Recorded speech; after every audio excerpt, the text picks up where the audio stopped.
listening to the Digitally Irresistible podcast, where we cover the optimization of digital technologies and irresistible people. Brought to you by iQor. Each episode features someone who sheds a little more light on the ins and outs of delivering a great employee and customer experience that has a measurable impact on the business.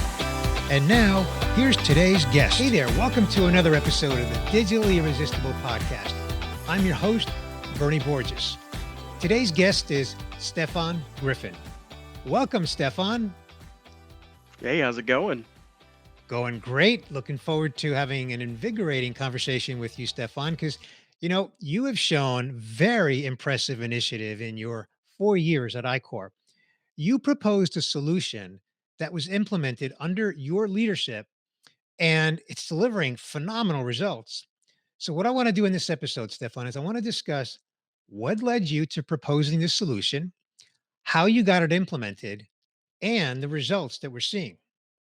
So, before we get into that, though, as always, I always want to begin with your introduction. Tell us a little bit about your backstory. Okay. I'm originally from Long Island, New York. Moved down to Charlotte many years ago, and got into the BPO industry in 2015. And since then, it's just kind of been up and up from there. Met a lot of people that have, made this quite a great experience, and I'm excited to do even more now that I've gotten more opportunities. Fantastic. So, how did you actually come to be employed at iQor? What's that backstory? So it's actually a funny story. I was actually working for a different company at the time for about 2 years, and I was looking for a different change. So I was, scrolling through social media, and I ended up actually seeing a posting, obviously to work here at iCor for a particular department that I'm at now. And lo and behold, I went and applied, and I got contacted by recruiting, and then appropriately by the director, who the previous director, Mario Castillo, and the rest is kind of history from there. Okay. Now, there's actually a story that I want to share, Stefan, around that hiring process. Unpack that just a little bit more. Give us a little more detail on how you actually got hired. Okay. So yeah, so I got the initial interview, of course, like the staging one with recruiting. But then, to my surprise, the second interview was actually set up with Mario and the training manager Teresita at the time. And we had an interview over the phone. It was such a pleasant experience. Mario really wanted to know who I was as a person, not necessarily who I was on paper. And it was such like an amazing experience. And then I was brought in for what I assumed was the second interview, which was on site when Mario was down here. But instead, we actually just went to the site. He showed me, where we were actually going to be, and I was offered the job. And it was so incredible for me. It was mind blowing how someone could see potential in somebody from just a couple of conversations, and I appreciate him so much. Fantastic. Now, what was it about your relationship with that manager that was so influential to you and your career at iCor? Well, over the time that Mario and myself both had time to work with each other, Mario really taught me how to be an effective leader, working with me to kind of teach me how to have people develop. How you can develop people so that they develop in your absence. And it's such a different mindset, and it really like opened how I thought leadership should be. Everything that I framed my leadership style around now came from influences from him, from other managers, of course. But Mario really set the framework, that foundation for me in terms of how to really be an effective leader and get people to understand that development comes in many different forms, and that I can never credit him enough for that. Sure. Okay. So go Mario. Fantastic for being a great influence on Stefan and of course the impact that you've had for so many here at iCor. Now let's again unpack that a little bit more. You took that a step further, Stefan. So as you became more aware of the importance of actually helping people be their best in your absence, what did you do with that? What motivated you to actually do take some action on that? Well, having a conversation with Mario and, of course, my operation manager, Eduardo, I decided one day to kind of look at our overall process when we were looking at a couple of our key performance indicators, and create a process that would help not only our frontline supervisors kind of get the assistance they need when it came to meeting those metrics, but also providing leadership opportunities for those agents that were ready to take the next step.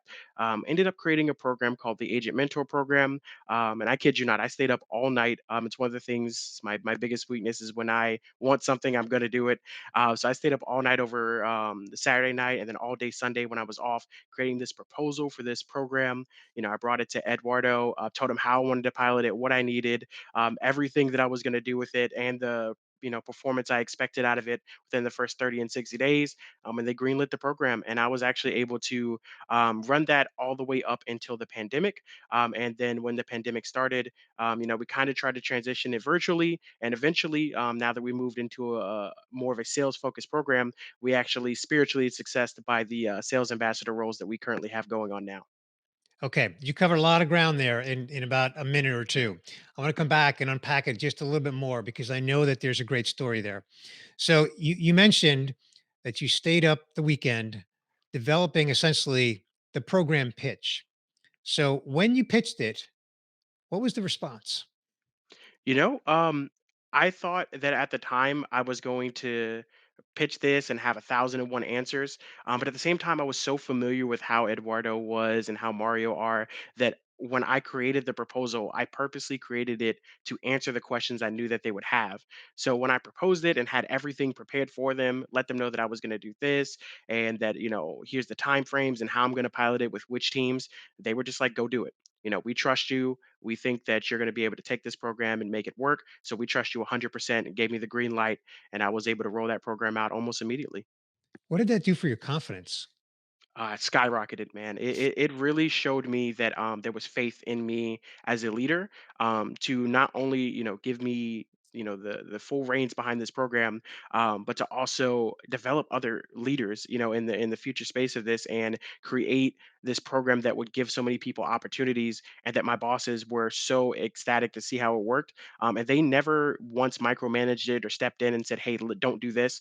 They trusted me along the way, sometimes providing guidance, but never overstepping that boundary and giving me that full control, which was just, I think it really led me to where I'm at now. Fantastic.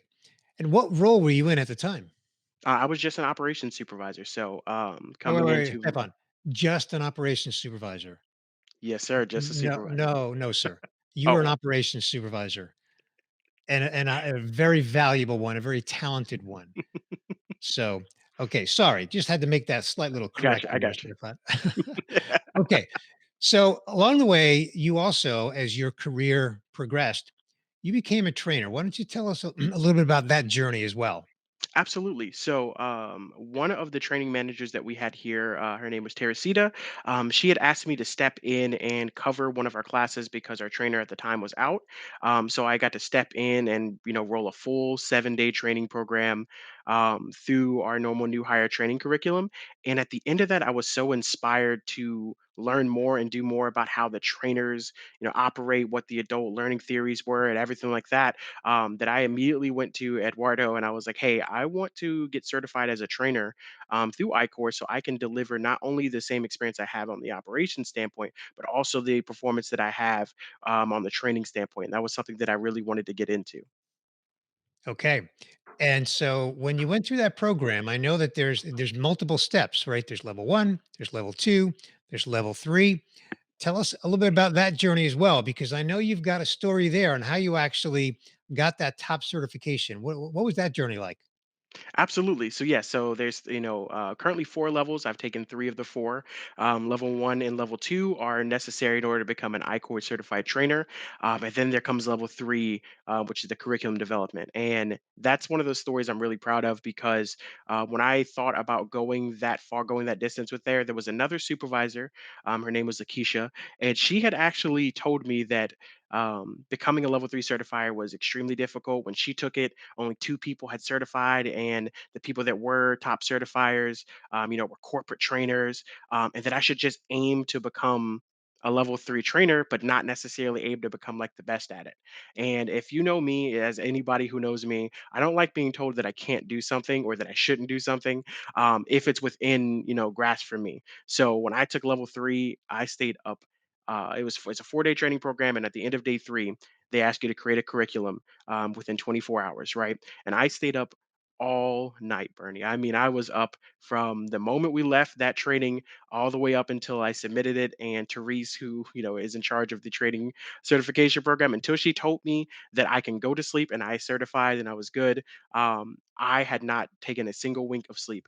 I went through about 4 different drafts of creating what I thought was going to be a very influential sales program or sales training program for the client that I work for, and it was just absolutely the most stressful experience ever. But it was so rewarding to know that not only did I certify as a level 3 trainer, but I was a top certifier for my class of that. And, having that confidence to know that I was able to overcome not necessarily naysayers, but to achieve something that many thought was going to be difficult, especially being a supervisor at the time. I thought that that was one of my greatest accomplishments here within iQor. Fantastic. I love that story. I love how you persevered in terms of staying up all night and going after a goal that some actually said, maybe you shouldn't go for that goal. Maybe just, one level down. And to your point, Stefan, you said you don't like to be told that you can't do something if it's within your grasp. I love the way you say that. Another way of saying that is that you want to aim big, you want to aim high, and you did, and you achieved that. And it's such an inspiration for anybody that's watching and listening, as well as for just others. So, what is your current role at iCor? So I'm actually the assistant manager of quality at iQor, but I also am the manager for sales. So all for our current client, anything that has to deal with sales, whether it's on one end or the other end of our lovely business, I deal completely with the sales program for that. So it's been an amazing journey so far. There's been a lot that's come with it as well. Fantastic. Well, Stefan, as we get close to wrapping up here, not quite yet, I do want to ask you, what advice would you like to offer Icorians that are currently on their journey, or maybe even people outside the company that are watching or listening that might have interest in actually working at Icor? What advice would you offer? One of the things that I would always say is to take advantage of all the amazing resources that iQor has. One of the things that makes iQor such an amazing company and why I love working for them is that if you aim to grow, if you aim to be nurtured, then iQor is going to provide that nourishment for you. And they have really poured resources, time, and effort into the development of myself and others. And I really appreciate every opportunity they give you because iCor looks out for those who are, wanting to do more. There's training certification programs. There's our lovely leadership library with 1,000+ courses that you can take at any time. There's so much to learn and unpack with iCor. And the one piece of advice again is to just if you want to aim and grow and be nourished, then let somebody know. Let your manager know. Let whoever you can in your direct report line know that you want to grow, and they'll see to make sure that that happens for you. Yeah, don't keep it a secret. That's great advice. Thank you, Stefan. All right, my last question, Stefan. When you are not working or pulling an all weekender, what do you like to do for fun? Man, I don't know if you could tell by the glasses, but I'm a bit of a gamer. So whenever I do get a free moment, if I'm not, neck deep in work, I do like to just relax, play a couple video games on my computer, just something to just completely disconnect my mind from work. But most of the time I'm here. Fantastic. Well, I'm not a gamer, so but I know a lot of people like you that enjoy gaming. So, as long as that's something you enjoy doing, that's all that matters. Stefan, I just want to thank you for coming on this episode of the Digitally Irresistible podcast, sharing your inspiring story. I love your tenacity. I love your drive.